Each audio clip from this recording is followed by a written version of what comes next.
Hello students, this is your EVS teacher Shikha. EVS 2 के chapter 16 में हमने पढ़ा एनिमल्स अराउंड अस का चैप्टर, जिसमें हमने पढ़ा डिफरेंट टाइप्स ऑफ एनिमल्स के बारे में, उनके यंग वंस के बारे में, उनकी फूड हैबिट के बारे में, ईटिंग हैबिट के बारे में। आज के इस वीडियो में हम पढ़ने वाले हैं ईवीएस 2 का चैप्टर नंबर 17, जिसका नाम है एयर। सो जैसे कि चैप्टर के नेम से क्लियर है, इस चैप्टर में हम पढ़ेंगे एयर के बारे में, उसके डिफरेंट प्रॉपर्टीज के बारे में, एयर पोल्यूशन क्या होता है एंड एयर पोल्यूशन को हम कैसे कंट्रोल कर सकते हैं। तो चलिए अपनी आज की वीडियो स्टार्ट करते हैं।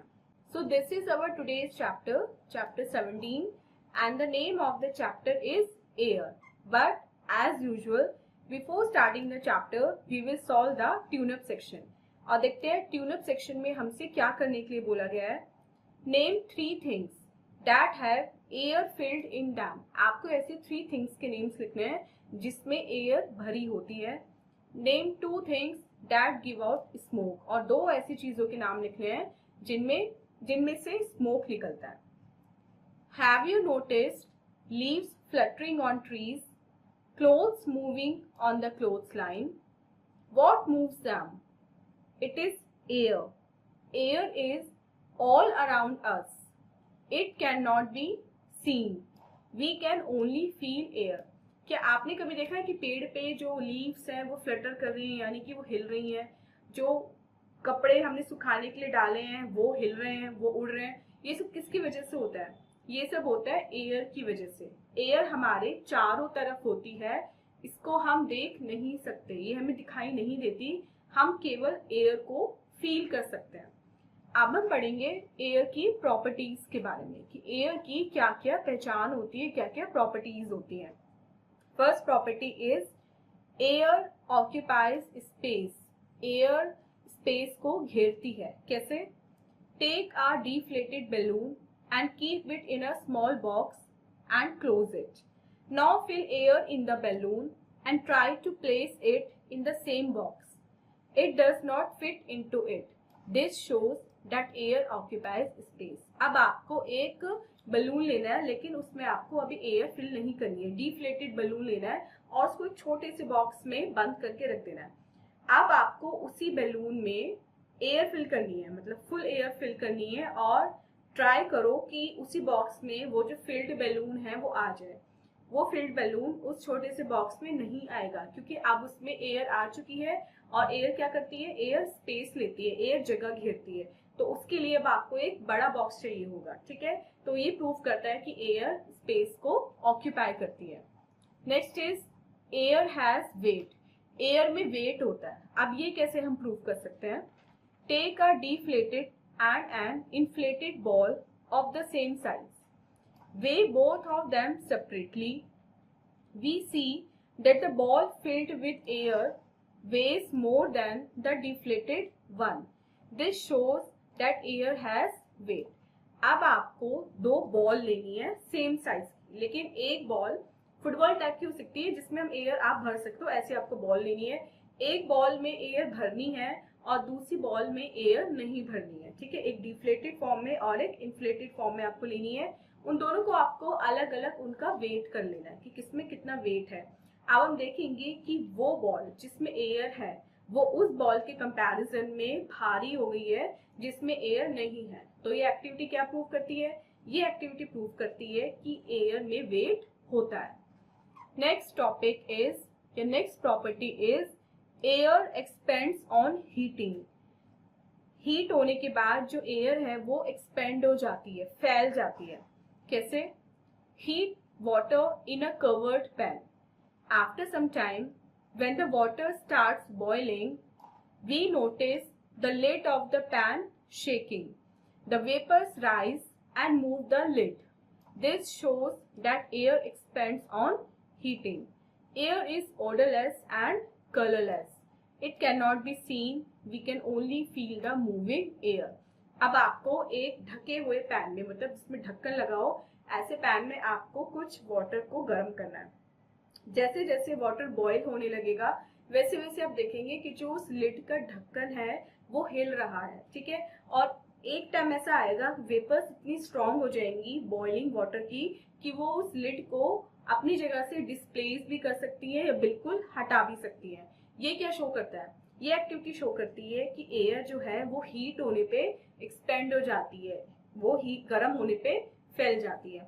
एयर में कोई भी स्मेल नहीं होती, ना ही एयर का कोई कलर होता है। जस्ट लाइक वाटर, वाटर में भी कोई स्मेल नहीं होती, ना ही कोई कलर होता है।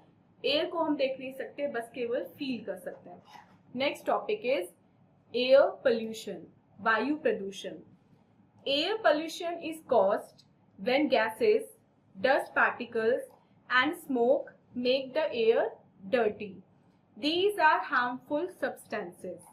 Polluted air is increasing day by day and affecting the whole environment. Air pollution कब create होता है? Air pollution तब create होता है जब gases हैं, dust particles हैं और smoke जो है वो air में जाके mix हो जाते हैं। ये तीनों ही जो substances हैं ये हमारे एनवायरमेंट के लिए, हमारी एयर के लिए बहुत ज्यादा हार्मफुल होते हैं। और ऐसी जो एयर है वो पोल्यूटेड हो जाती है और पोल्यूटेड एयर से क्या होता है, हमारा जो पूरा एनवायरमेंट है वो भी धीरे धीरे पोल्यूटेड हो जाता है। Next is a take a break activity. अब देखते हैं इस टेक अ ब्रेक एक्टिविटी में हमें क्या करना है। Tick the activities that make air dirty. आपको उन एक्टिविटीज को टिक करना है जो हमारी एयर को डर्टी बनाते हैं। Like this activity, this activity, this activity and this activity. Okay, next topic is causes of air pollution. Air pollution के क्या क्या कॉजेज होते हैं, किन कारणों से हमारा एयर पोल्यूशन होता है। Burning of fuels like coal and petroleum is a major cause of pollution.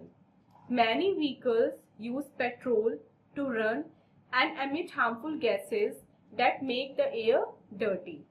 Fuels जैसे कि कोल या पेट्रोलियम ये सबसे बड़े सोर्स हैं पोल्यूशन के। ठीक है, जब ये जलते हैं, लाइक हम कार्स में पेट्रोल यूज करते हैं, तो जब ये जलते हैं तो ये हार्मफुल गैसेस छोड़ते हैं और ये हार्मफुल गैसेस क्या करती हैं, एनवायरमेंट में, एटमॉस्फेयर में मिक्स हो जाती है और हमारी एयर को डर्टी बना देती है। नेक्स्ट कॉज है factories and industries produce different products. They give out harmful gases from their chimneys that mix with the air and make it poisonous.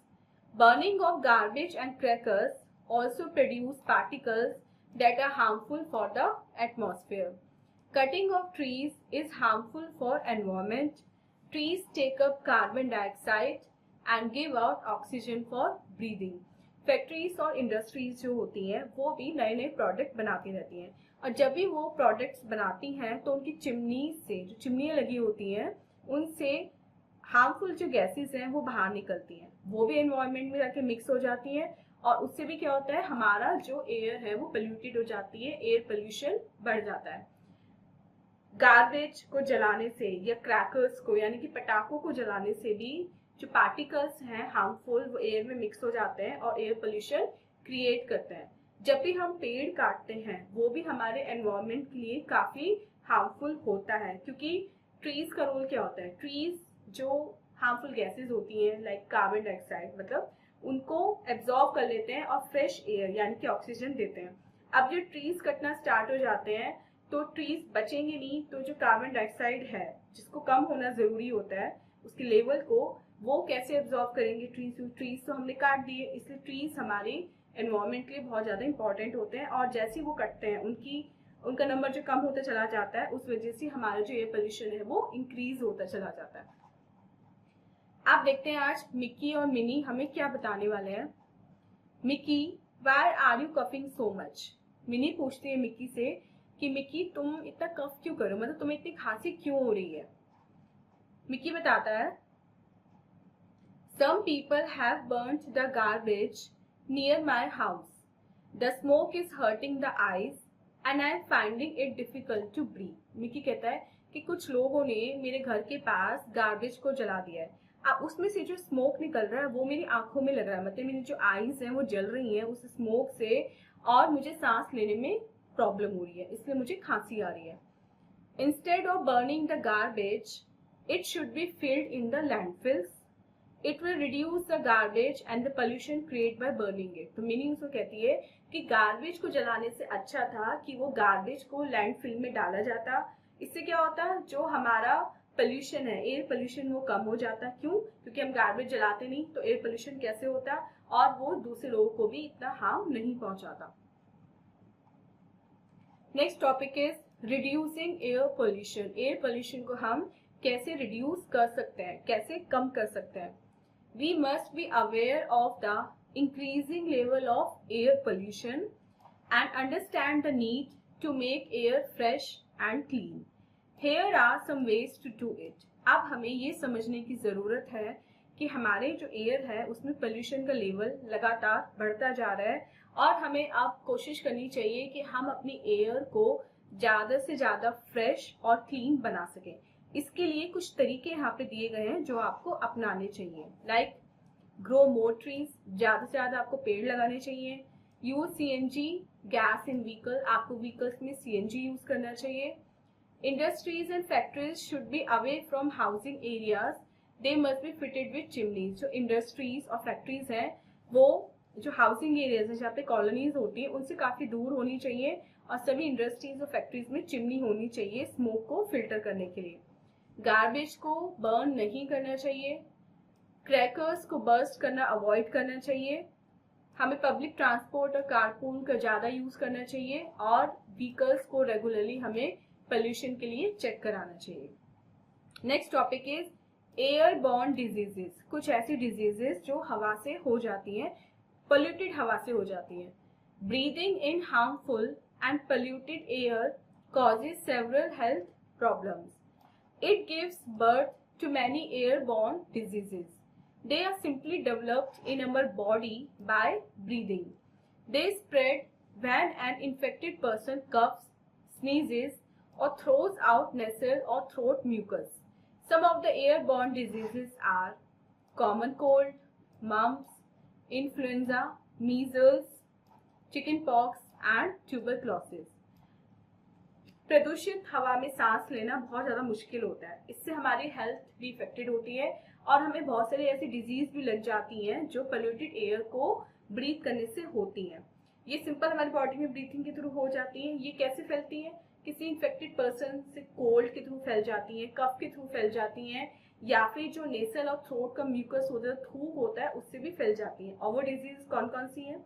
ये common cold, mumps, influenza, measles, chicken pox and tuberculosis.